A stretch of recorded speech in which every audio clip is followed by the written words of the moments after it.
Heat Nation, what's going on with you guys? How y'all doing? Well, we are still alive in this series. We forced the game 6.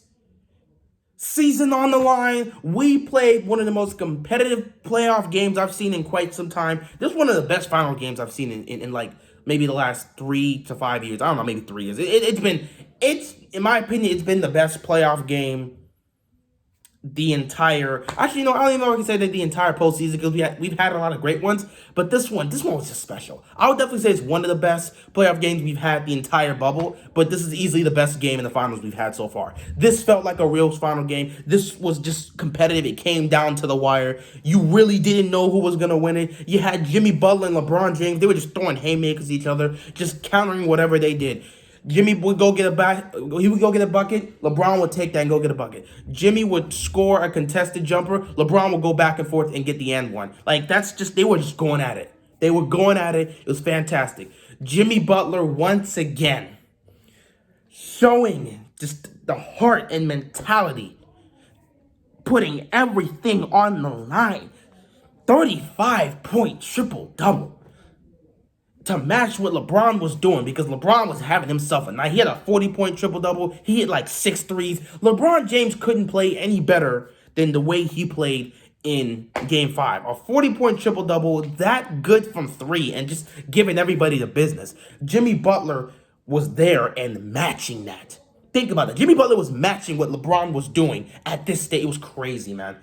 35-point triple-double for Jimmy Butler. The guy played 47 minutes. I think he had like 30 seconds of rest. He was on the bench for 30 seconds. It's crazy, man. It's crazy. This guy played that much time. You can see this is a true competitor here. Left everything on the court. And that image of him after the foul, he got fouled late in the game, and he just goes towards the his little sideline part where he just kind of folds like this and is just breathing and just trying to get his breath.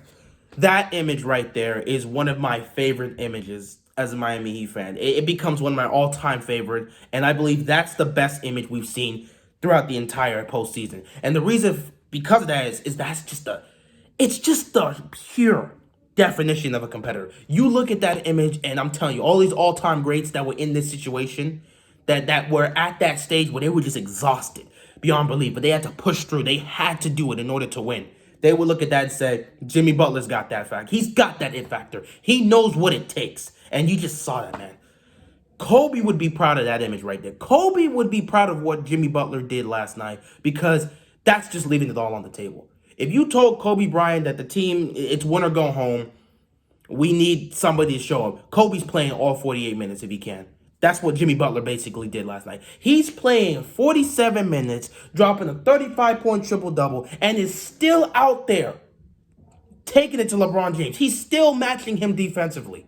He's still going at LeBron defensively. You're dropping a 35-point triple-double on one side and still deciding to take the assignment on LeBron James on the other side, especially down the stretch. This guy is beyond something special. I don't even have words to describe how great Jimmy Butler is, man. Just this guy, his heart, his will, everything he has, his competitiveness, his commitment to the game, his belief in himself and in his teammates, it's just beyond anything I've seen in quite some time. This guy, the way they tried to write him as a bad teammate, every single individual that believed that is eating crow right now. This is the heart of a champion right here. This is the heart of a champion. I 100% agree with what Spoelstra said in his press conference, that image of Jimmy Butler right there, that's the look of a champion before he's a champion. Because I'm telling you, that look right there, that look of exhaustion that we saw with Jimmy Butler, I remember seeing something similar to that with Kobe in that Game 7, man. That 2010 Finals against Boston, his final championship ring. I remember seeing moments like that, especially like in Game 6 and Game 7, where Kobe just had that look of exhaustion. He's out there giving everything he has, man. He had nothing left in the tank. He left everything on the floor. That's what I saw from Jimmy Butler. Fantastic. I can't even speak on his performance any more than that I've done. It's just, he's been fantastic. But another person I want to talk about here who had just a beautiful performance was one of our favorite shooters, man. We as Miami Heat fans, we've talked about this all the time, especially through this postseason, that through every series so far, either one or both players have a game where they show up and they show out. The two players we're talking about, Tyler Hero and Duncan Robinson. Last night, that was Duncan Robinson's night.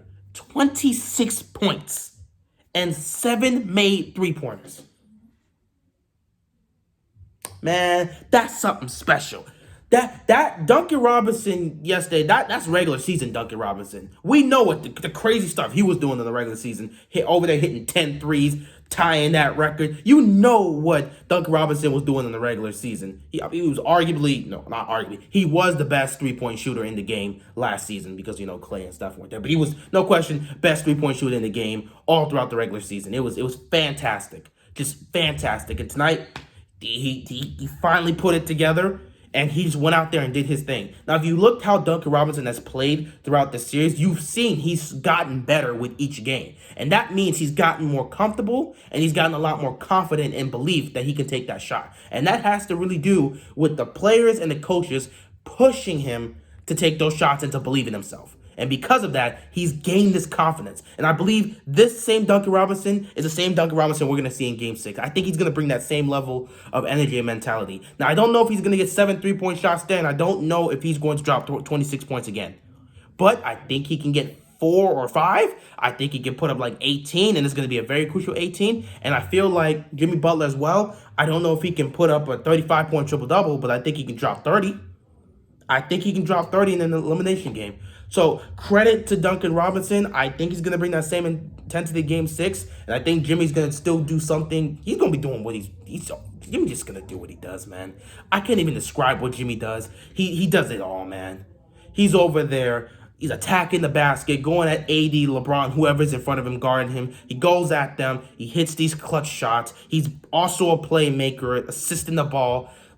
Just as good as you're seeing LeBron do on the other side. I'm not saying Jimmy Butler's a better passer than LeBron, but what Jimmy Butler's doing is no different from what LeBron's doing when he's getting those assists. And then to see him also getting these rebounds and to get 5 steals. I didn't even talk about it. This man had 5 steals in the game. 5 steals? You had a triple-double, and then on defense, you're going to go get 5 steals? This guy is insane. I love Jimmy Butler, man. I love Jimmy Butler. It's crazy what he's doing. But yeah, I don't know if he's going to bring that same level of production into Game 6, but I still think he can drop 30. So with his 30 and maybe 18 or 20 points from Duncan Robinson, that leaves somebody on our squad to step up. And from what I'm seeing, I think the player that could do that is Bam Adebayo. Now, I understand Bam Adebayo, he dealt with that injury. He missed a couple games. I think he missed like games 2 and 3 because of that situation. So I know he's trying to work through it. It's a process, and he obviously is not going to be able to play the way he's playing. But I feel like Bam Adebayo was very disappointed in his performance yesterday. This guy was missing dunks, just dunks and point-blank layups. Bam never misses those.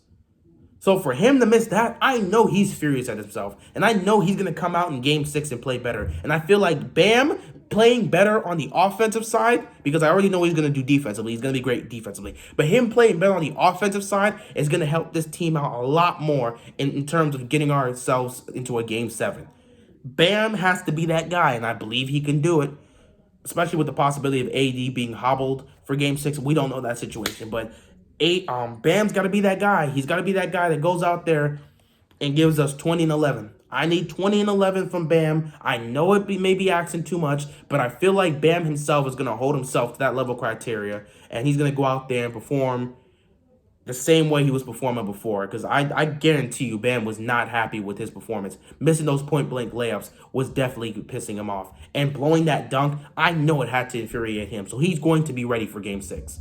If these 3 guys can show up and do their thing, I think we have a real good shot to force a Game 7. As for the other guys, another person who was the unsung hero tonight, who you're not going to get much credit for, but he's still out here doing his thing, and he's finally gotten his groove back. Kendrick Nunn. Kendrick Nunn yesterday looked like the Kendrick Nunn from the regular season, before he got injured. The Kendrick Nunn we knew before he got injured, the Rookie of the Year finalist, he showed up last night in Game 5. He was hitting threes. He was making plays. I just love Kendrick Nunn, and I love how he's finally at that point where he's been working himself through, because it's been a process. He's been working himself back into where he was and that form he was in the regular season. And it finally feels like something clicked for him in game 5, and now he's playing that way. He's been slowly building that up since game 2, but now it feels like he's exactly where he needs to be. And I believe in game 6, he's going to go out there and do his thing. Tyler Hero, I think he's going to go out there and do his thing. I think we can get a solid 15 points from him. Who knows? Maybe Tyler Hero is the one that has a great game and not Bam. I don't know who's going to go off. With this team, anyone can go off, and that's what makes it fun. It's a team effort. No, it's not one person constantly carrying the team and everyone else just stays. No, you never know who's going to have a big game. Any of these guys can have a great game or a big game, and that's why I love this Heat so much. They're so balanced, and they're a true team. After that, I would say, Crowder, I need you to start hitting your threes, bruh. I love you, man, but you got to start hitting those threes. You cannot keep missing open threes for the most part. It's not like he's missing all his open threes, but there's just times where it's like the dude is wide open because of just a collapse on the Lakers defense right there, and he's just left wide open, and he just misses the three. It comes off too strong or just short. I need Crowder to start hitting those. I need the Jay Crowder I saw in the Boston Celtics series. I need that Jay Crowder to show up for game 6. Because the Jay Crowder from the Boston series game, like, Jay Crowder was hitting all sorts of threes in that series. He was not missing from the three-point line. I need him to come back for the finals for game 6 because I need him to hit a couple big threes. If he can give us 4 good threes, he can go a long way. So, yeah, I'm looking at this team. I'm so proud of what they did in game 5. And I can't wait to see what happens in game 6. Hopefully they can get the win. Obviously, there are talks about Dragic possibly playing in game 6. But I don't know if that's actually going to happen. Because, again, if he's in pain and he can't do it, let's not try to force it. But if he actually is able to get on the court and play, that means that the pain is not bothering him. And he will definitely be a good asset. If we can get him back on the court, I would love it. To get Dragic back at this point, it would do wonders towards forcing a game 7. So, yeah, we'll see how that goes. On the flip side, when you look at the Lakers, I keep saying this, man. This team is LeBron and AD and no one else. LeBron gets a 40-point triple-double, and AD drops 28 points, yet they lose. KCP, in fact, also contributed severely in this game. This guy was hitting threes after three. He was going to the basket, making buckets. This guy contributed greatly in game 5.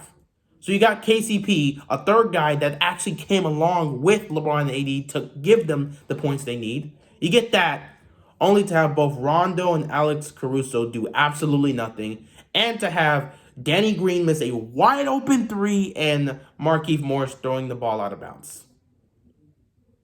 Despite everything Miami did and the great performance from Jimmy and Duncan, they probably shouldn't have won that game because LeBron and AD were on their stuff. Even with AD injured, he still had 28. And LeBron was out there putting up a 40-point triple-double. It really felt like it was a game the Lakers were supposed to win, but they just didn't.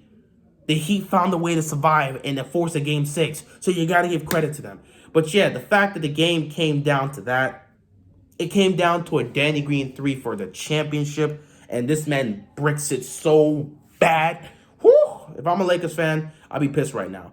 And I don't know how Lakers fans feel about this series, but if you're looking at this right now and you have zero worries about the Heat possibly forcing a game 7 and possibly taking this championship away from you, you better start seriously paying attention and being concerned. Obviously, I'm not saying that the Heat are guaranteed to win game 6, but they've proven that they can compete with your team. Like, your team is LeBron, AD, and hopefully somebody else comes. So if the Miami Heat have shown they can match the production of LeBron and AD and still find a way to win. If that happens again in game 6, we are going to game 7. So Lakers got to figure the situation out. I don't even know why Danny Green's still getting the minutes he's doing. Danny Green needs to be benched. He needs to be gone. I'm seeing people put up petitions to make sure that this guy, if the Lakers win the championship, Danny Green doesn't get a ring. And other people are putting that up for Markieff Morris as well. And I'm seeing people put that up for Kyle Kuzma because, again, this guy hasn't been doing anything the entire run. What has Kyle Kuzma done in this series, let alone any series, to deserve a ring? Everyone's been putting that up. Like, Kyle Kuzma doesn't deserve a ring. Markieff Morris doesn't deserve a ring. Danny Green certainly doesn't deserve a ring. That's all I'm hearing from these Laker fans or anyone that's putting out these polls. So It's not gonna mean anything. There's no way they're not gonna give these guys a ring. If you play for the team, you're getting a championship. If you're getting a ring if your team wins a championship. So, but yeah, also I know everyone had that whole situation with LeBron not taking the last shot, and I feel like I should expand on that more, which I might do after this, maybe in the live stream. But one thing I'll definitely say is LeBron didn't make he didn't make the wrong decision. He in fact made the right play and made the. I'm not okay. No, I'm not gonna say he made the right decision. I'm gonna say he made the right play there. The guy was triple teamed on that final shot, so he had to pass it out to an open guy. That was LeBron's plan. Drive and kick it. That's what he wanted to do, and it worked out flawlessly. It just so happens that Danny Green happened to miss a three that would have got them the championship. And then Markieff Morris didn't see a wide open LeBron and instead tries to feed the ball to AD in the post and just greatly overthrows that ball, misses him, and now he have the ball with about 2 seconds left, and they have an opportunity to end the game right here and force a game 6, which they managed to do. So yeah, in terms of what the Lakers need to do, LeBron and AD are going to be LeBron and AD, but they're going to need somebody else to step up. KCP is probably going to be doing his thing, but like Alex Caruso, Kyle Kuzma, Danny Green, doubt it. But like one of you guys need to step up for them if they're going to win game 6. Though I don't think that's going to happen, and I think the Miami have a great chance to do it. I like the Heat's chances. I love it. They have taken some of the toughest scoring performances from both LeBron and AD. They've taken those, they've absorbed it, and they found a way to win 2 games. They might be able to win on Sunday. We'll see how that goes. But like, I like what the Heat bring. They're resilient. What I love about them is that they never get down on themselves. They never feed into the narrative. They never feed into whatever the media portrays them as.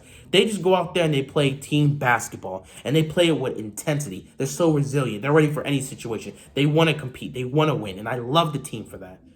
The Miami Heat are the type of team that if you punch them in the face, they're going to get back up and come at you harder. And that's what's been happening in the series. Lakers punched the Heat in the face in games 1 and 2, and the Heat responded in game 3 with one of the most inspiring performances I've ever seen. Then game 4, they punch the Heat in the mouth again, and once again, the Heat arrive. They rise up from the ground, get up there, compete, and find a way to force a game 6.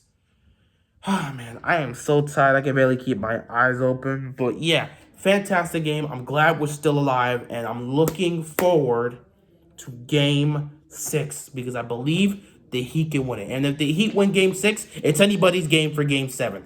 There should be no favorites. It's anybody's game for game 7. We don't know what's gonna happen. If there's a game 7, we just don't know what's gonna happen.